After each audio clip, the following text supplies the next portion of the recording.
We run backgrounds on everyone involved at a crime scene. When we ran your name, according to their records, you should still be in prison. Gave my things back, showed me how to get to the nearest bus stop. I didn't escape. No, I know. It was a clerical error. So, what does that mean? We're here to take you back.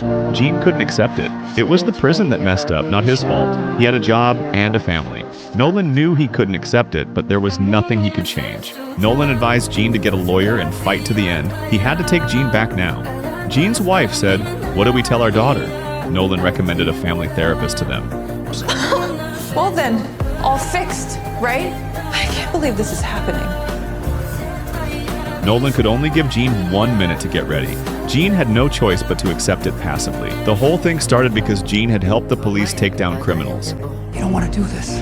I need the money for rent. I hear you. I did 6 years for armed robbery back home in Nevada, but I got my life together and it turned out okay. You don't want to make a bad situation worse.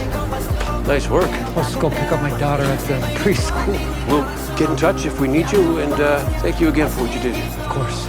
You ran the name of a witness in a liquor store robbery in Gene Webster. It's more than just a witness. He talked down the gun at a great personal risk. CJ flagged his name. Webster was released from custody in 2019. But it was a clerical error. Not only did he get no reward, but he was being sent back to prison because of a paperwork mistake made by the police. Seth followed Gene into the room while he was getting ready. Seeing how Gene looked, Seth tried to comfort him. I know how hard this is. You thought you earned a second chance, and now it's being ripped away. But your family knows who you really are. Nolan, he's running! Hearing a noise, Nolan immediately ran out the door. Seth also jumped out the window. Gene had used it to escape. Everyone started chasing Gene right away, but unfortunately, after running a few blocks, a car blocked Nolan's path during the chase. They could only watch as Gene fled into the distance.